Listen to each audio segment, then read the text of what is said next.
My name is Olivia. I was born in a big house with golden lights and tall windows. My family is rich. Very rich.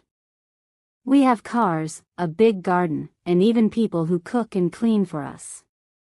My father owns a big company. My mother wears diamonds. People call us the Gold Family. I always had everything. Expensive clothes, private schools, big birthday parties. But I never had freedom. I never had a normal life. My parents told me what to wear, who to talk to, and what to study. I never had a real friend.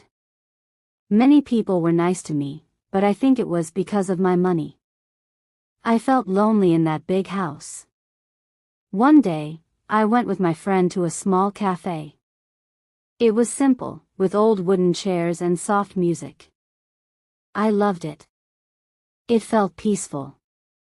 That day, I met him. His name was Leo. Leo worked there. He made coffee. He smiled at everyone. He didn't know who I was. That made me happy. He just saw me as a normal girl. I started going there every week. We talked. He told me about his life. His family was not rich. His mom was sick. He worked many hours to help her. He did not complain. He just smiled and kept going.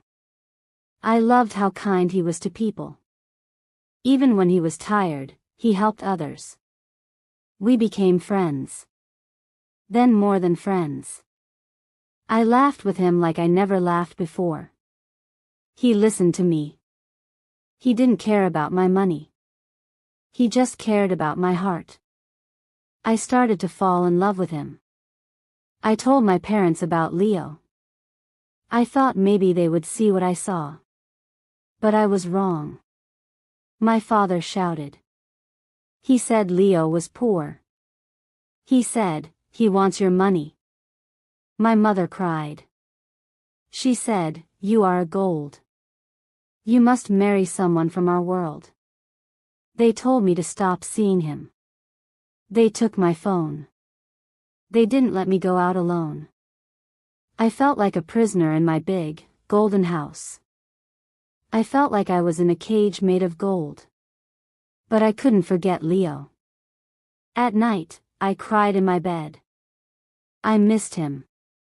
I missed his voice, his stories, his kind eyes. I wrote letters I never sent. I read the messages he wrote me again and again. One night, I ran away. I went to the cafe. He was there. He was shocked. I told him everything.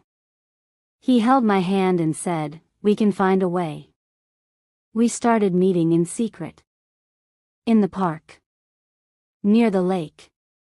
Behind the old library. Every moment felt like a dream. Every kiss felt like magic. But secrets can't stay hidden forever. My father found out. He was angry like fire. He told Leo to stay away from me. He gave him money and said, "Leave her." Leo didn't take the money. He said, "I love her, not her money." That made my father even more angry. He said if I didn't stop, he would send me away to another country. I had to choose, my family or my heart. I chose Leo. I packed my things. I left home. I lived with a friend. I worked in a bookstore. It was not easy. I missed the soft bed, the big meals, the warm showers. But I had love. Leo and I were happy. We laughed. We dreamed. We built a life with nothing but love. Years passed. I became stronger. I finished school. I started my own small business. I sold handmade things online. People liked them. Slowly, I made money. Not rich like before, but enough to live. Leo worked hard too. He opened a small cafe. It was simple but full of heart. People loved it. They loved him. My parents didn't talk to me. I was sad, but I was free. Then one day, my father got sick. I went to see him. He was weak. He held my hand and said, "You look happy." I said, "I am." He looked at Leo and said, "Take care of her." And Leo said, "Always." My mother cried. She said sorry. She hugged me. She hugged Leo too. Slowly, they came back into my life. Not fully, but they tried. Now, I live in a small house. Not big.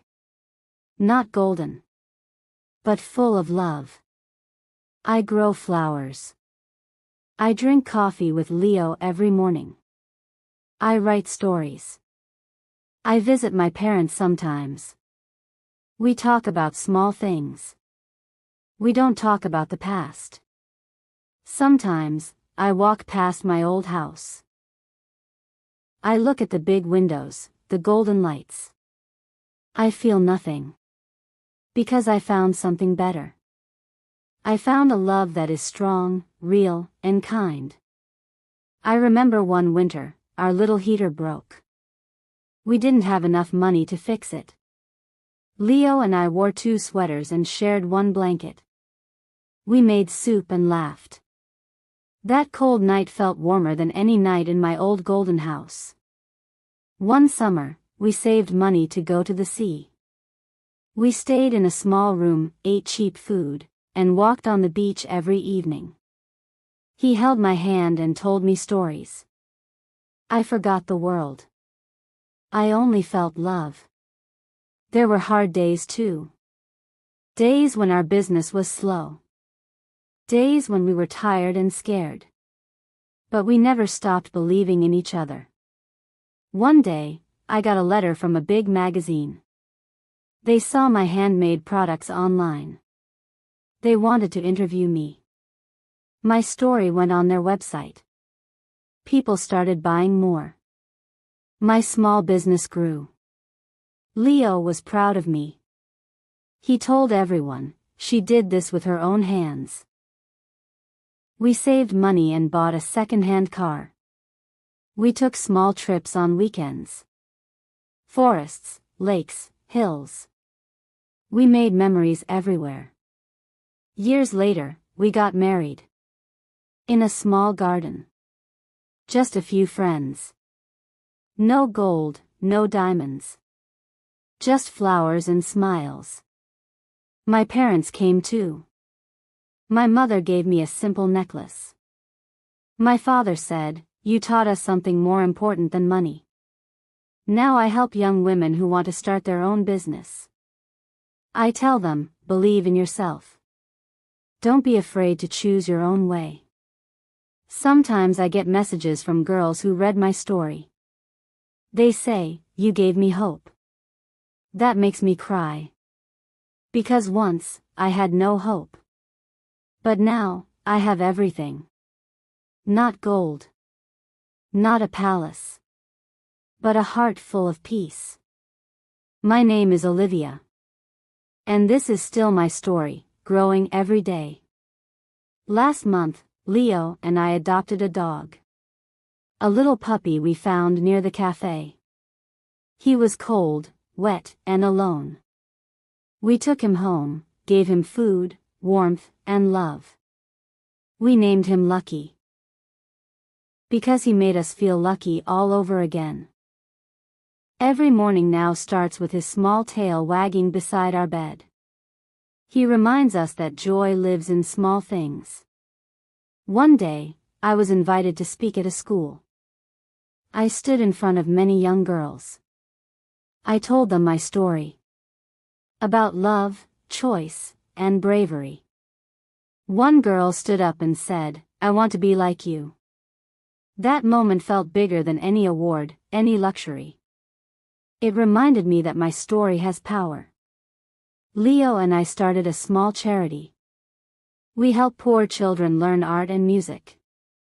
Every Saturday, we teach them in the cafe. They smile, sing, and paint.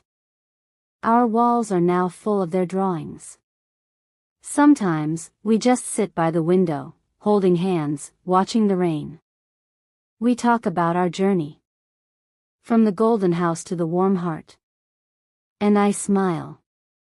Because in the end, I didn't just fall in love with Leo. I fell in love with life.